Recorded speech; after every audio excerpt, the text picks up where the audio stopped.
Jane Austen is loved mainly as a guide to fashionable life in the Regency period, but her own vision of her task was radically different. She was an ambitious and stern moralist.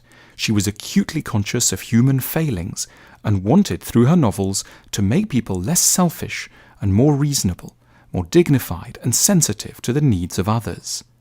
Born in 1775, Austen grew up in a small village in Hampshire, where her father was the Anglican rector. They had high social status, but were not well off. She did much of her writing at a tiny octagonal table. She never married, though on a couple of occasions she was tempted. Mostly she lived in the country with her sister Cassandra. The novel was her chosen weapon in the struggle to reform humanity. She completed 6: Sense and Sensibility, Pride and Prejudice, Mansfield Park, Emma, Northanger Abbey, and Persuasion. Some of the main things she wants to teach you are: in Pride and Prejudice, Mr. Darcy and Elizabeth Bennet start off heartily disliking each other and then gradually realise they're in love. They make one of the great romantic couples. But why actually are they right for one another? Austen is very clear. It's for a reason we tend not to think of very much today. Each can educate and improve the other. Darcy starts off feeling superior because he has more money and higher status. Then, at a key moment, Elizabeth condemns his arrogance and pride to his face.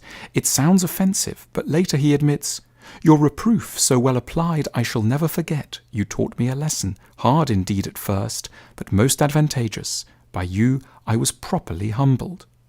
They suit each other because, by her ease and liveliness, his mind might have been softened, his manners improved, and from his judgment, information, and knowledge of the world, she must have received benefit of greater importance.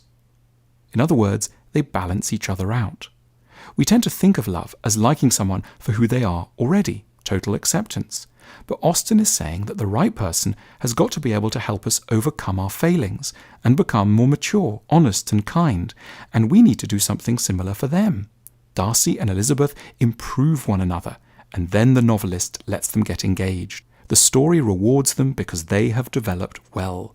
That's why the novel feels so beautifully constructed, and it illustrates a basic truth. Marriage depends on maturity and education.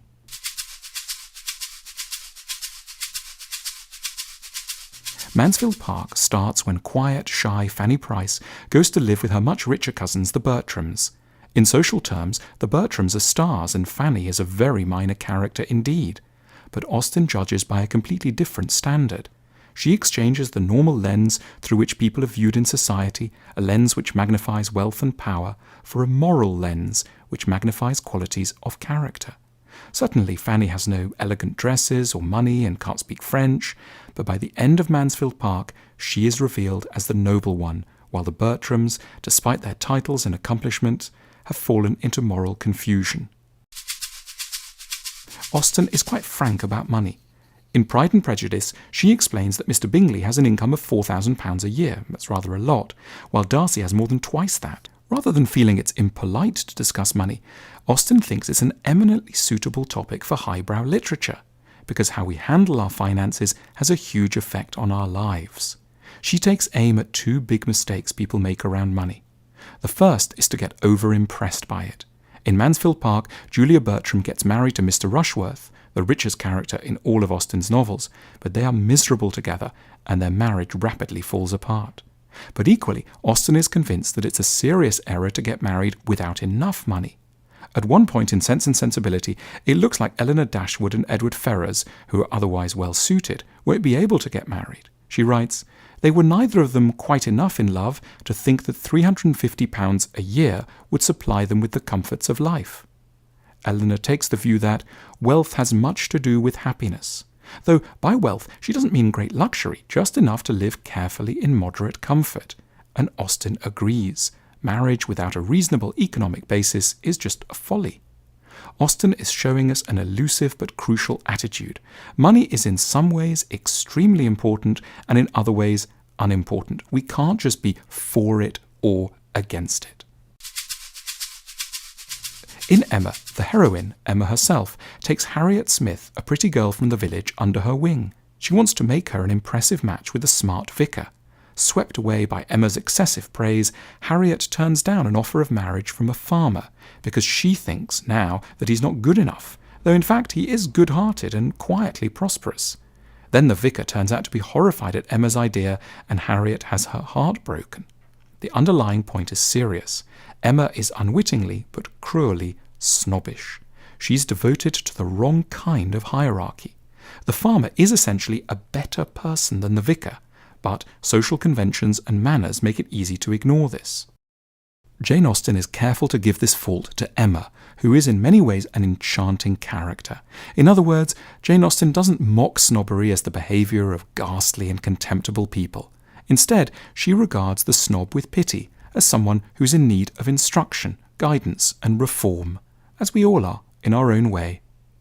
Austen might have written sermons, she wrote novels instead. She doesn't tell us why her sense of priorities is important.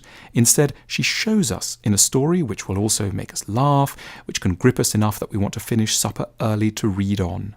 Upon finishing one of the novels, we're invited to go back into the world and respond to others as she has taught us, to pick up on and recoil from greed, arrogance and pride, and to be drawn to goodness within ourselves and others. Sadly, the moral ambition of the novel has largely disappeared in the modern world, yet it's really the best thing that any novel can do. The satisfaction we feel when reading Jane Austen is really because she wants the world to be a certain way, and we find that immensely appealing. It's the secret, largely unrecognised reason why she is such a loved writer.